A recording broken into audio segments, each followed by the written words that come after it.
Hi there, this is Dr. Sami Garas, and in this presentation, we'll start our first lecture in chapter 4 about the cash receipt schemes and how the fraudster can take different situations to steal either the cash or the accounts receivable or the inventory. I will go through the presentation that has been provided by the publisher and share with you my personal experience. But what I encourage you to do is to take notes because all the presentations in this course are real practice, real cases that you might see it in your real life. And I encourage you to take note of that because you might come across these situations in your career and you might wonder, how can I examine this issue further? So with this in mind, let us jump into the publisher presentation about the cash receipt schemes.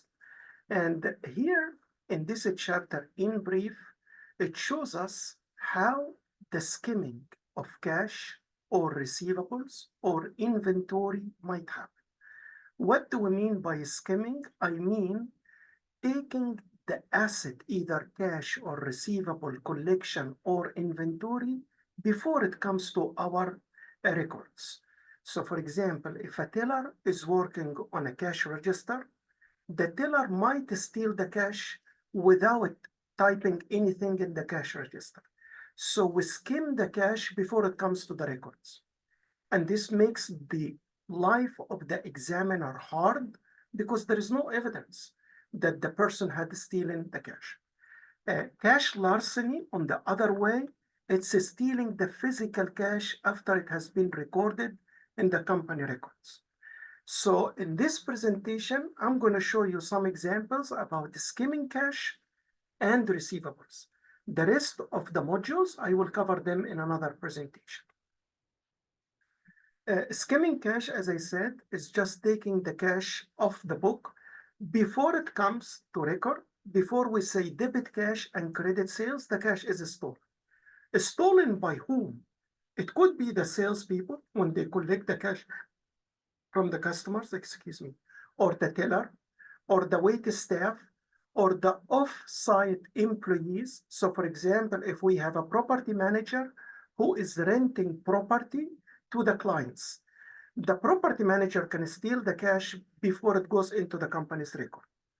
And here it could be divided into the cash from actual sales, like cash sales, or collections from receivables.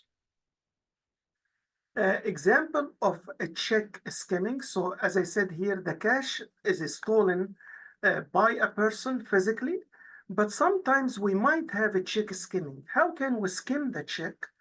The perpetrator will create a fictitious company called OSI, or Office Supply Incorporation, and try to get a tax identification number for that company, or create a company with a similar name to the victim company. And when the check comes, instead of putting the check into the original company, the person will put it in his own fictitious company. And because the company is before the government is real and has tax identification, the person might be able to open a bank account for this fictitious company and then start depositing the checks before it comes to the original company. It goes to the fictitious company.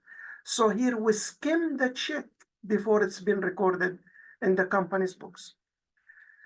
And this will make some reactions on the accounts. So how the person will come around the reaction that might show up in an account. So if the person start stealing the currency, you might feel that, well, the cash is not matching with the sales. So the person here, the perpetrator, might destroy the record of the original transaction or might make lap, and I'm going to talk about the lap with a subsequent record later on in this presentation. Or he can do like some false statement customer, pad inventory, and we will talk about those two items when we come to the accounts receivable. So in brief, the person might come up with different ways, either to destroy the evidence or manipulate the evidence so it doesn't show up the skimming cash. For the skimming check, the person might make some kind of adjusting entry, make some kind of a swap checks for lab, and so on.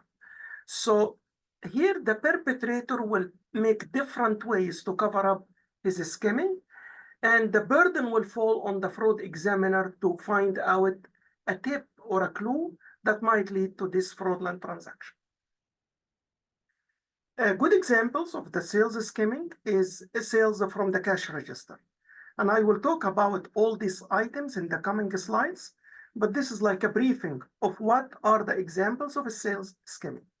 Another one, we might make sales after business hours or during the weekend, or maybe skimming by the offsite employees, as I said, for the property manager, or poor collection if there is no policy about the collection of the customers, or understated sales.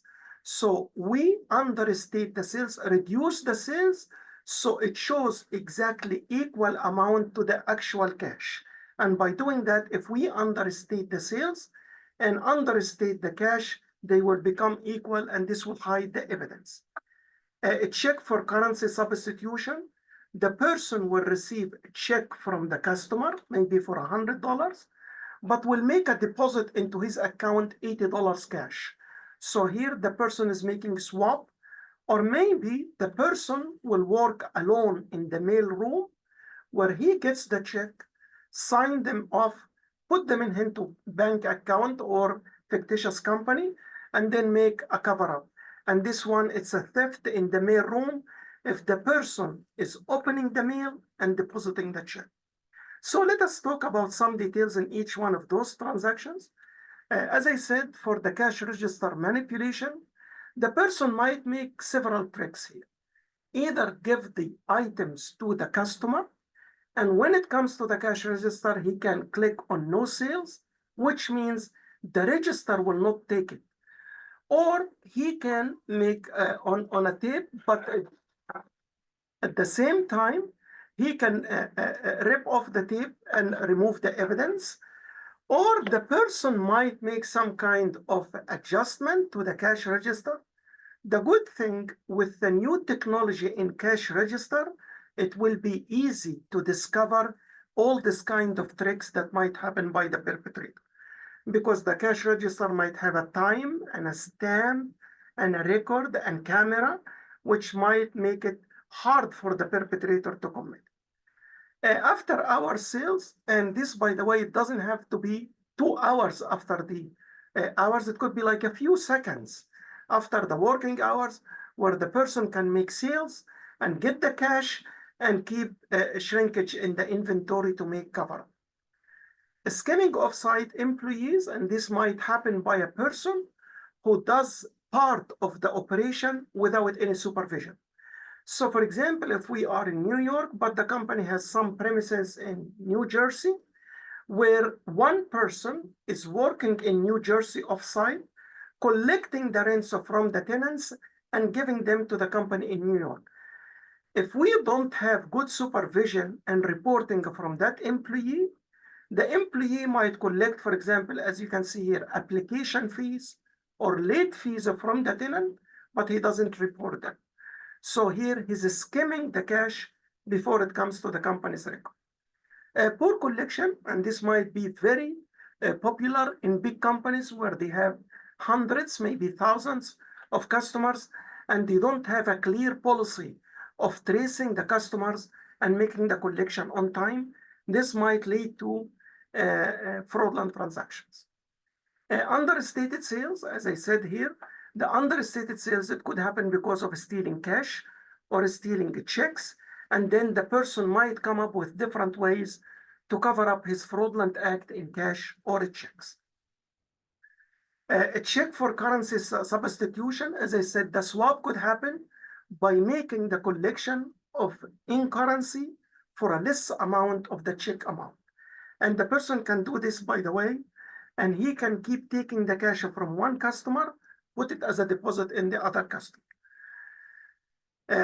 Theft in the mail room, as I said, if we have one person that can open up the mail and deposit it in the bank without any supervision, this will lead to taking the check, endorse them, put them into his account or another account. The good thing about all these issues, by the way, is to make segregation of duties where one person can do part of the job, the other one can do the second part. Also, some companies, it's not really popular now, but still some companies, they use computerized system and manual system, and they try to reconcile them. If we have two mixed systems together, the person might do some adjustment to the records, and then it will not be seen when we make reconciliation with the system records. Anything manual is vulnerable to fraudulent act. How can we stop this kind of skimming? Number one, we make segregations.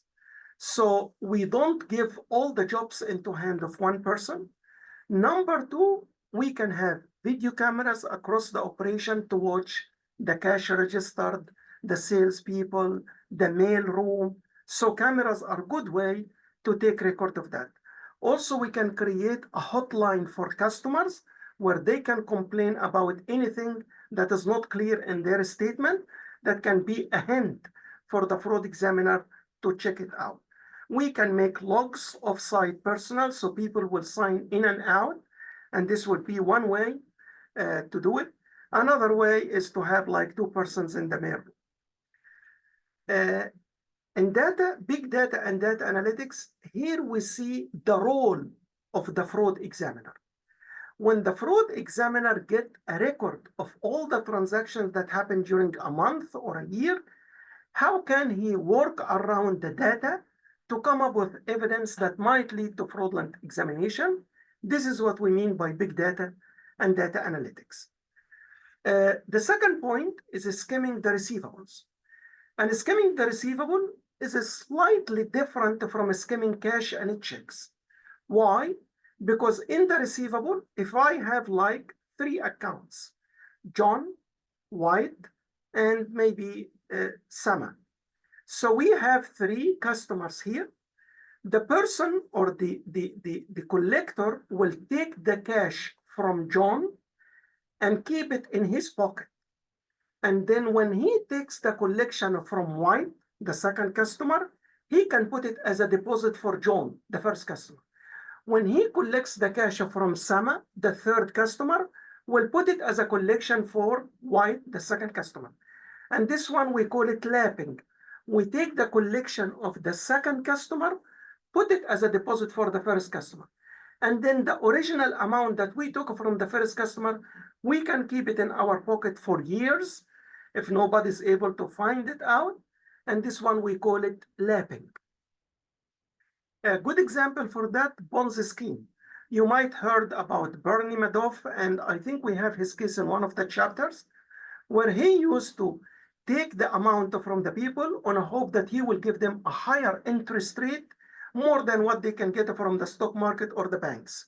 But what he does is he takes the collection from the second customer and give part of it to the first customer and consider it as his interest. And people, they misled by this huge amount of interest.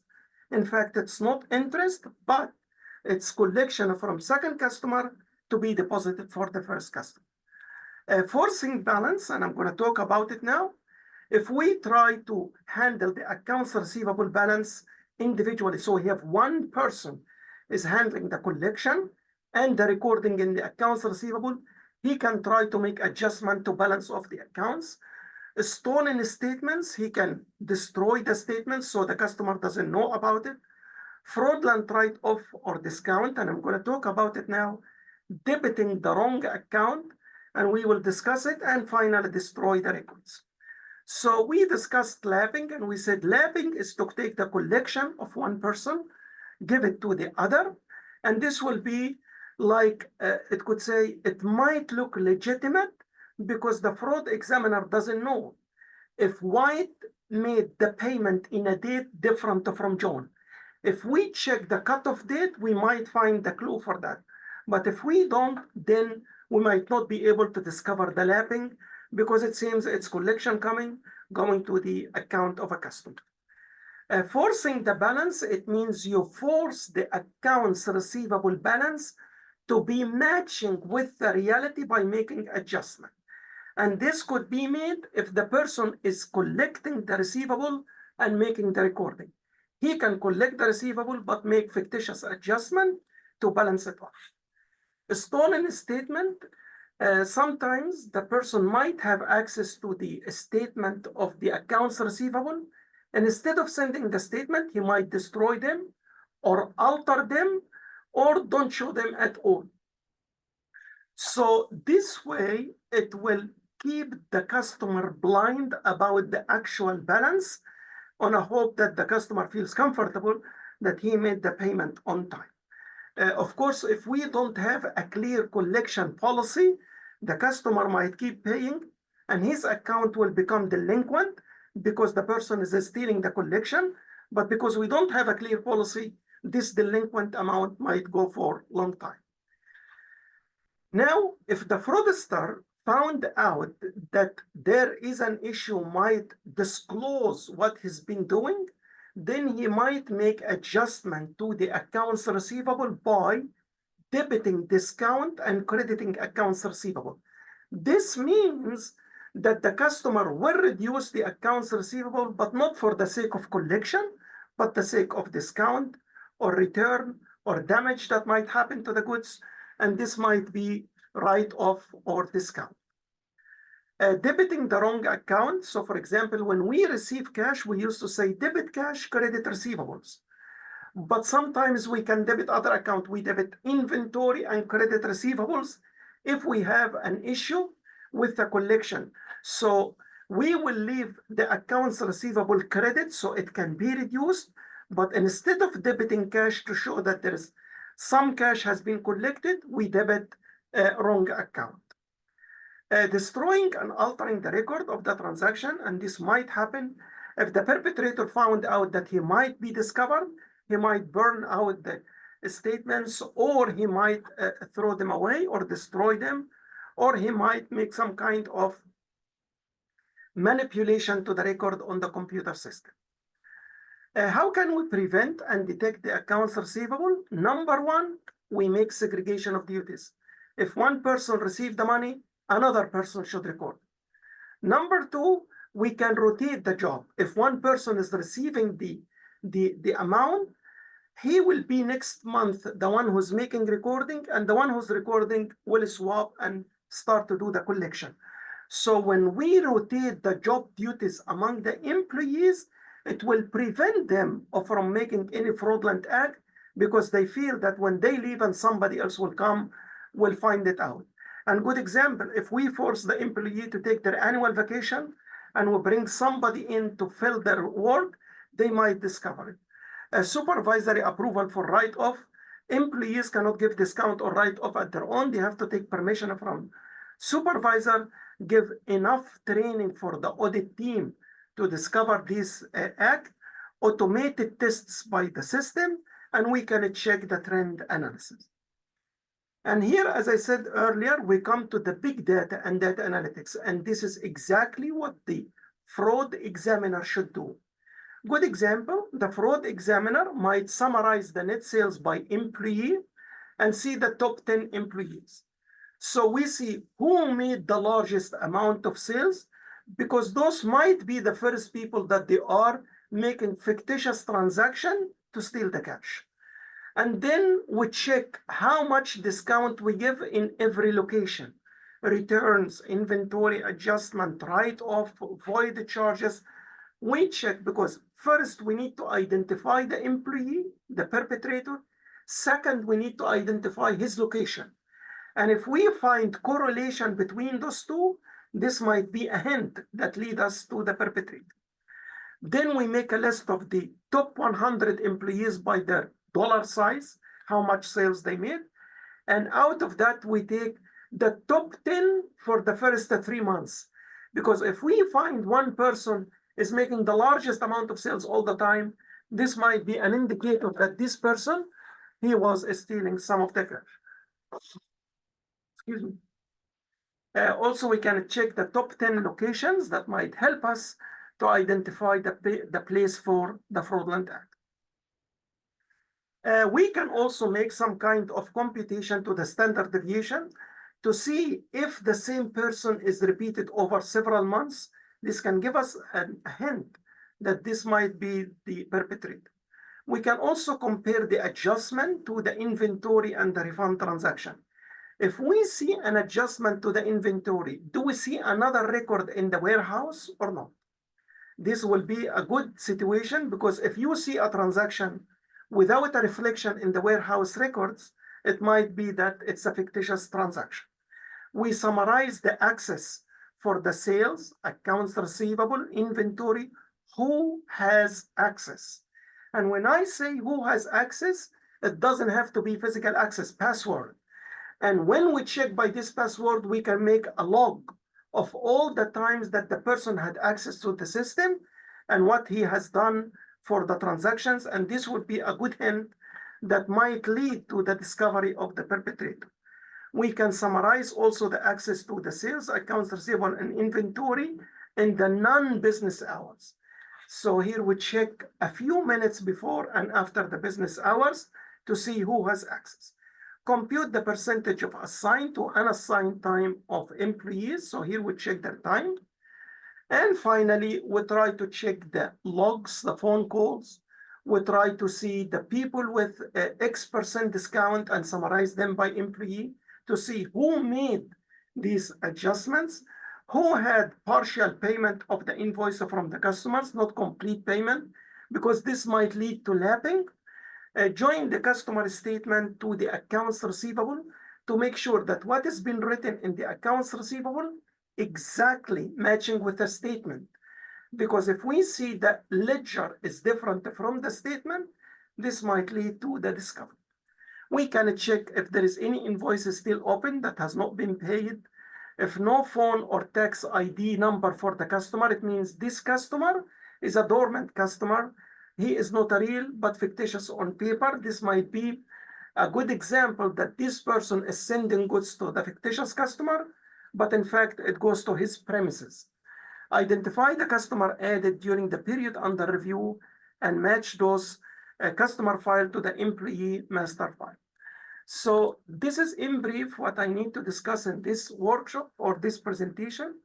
First, how does skimming happen in cash, in accounts receivable, and the sales? And I will continue the rest of the topic in another presentation. Thank you so much.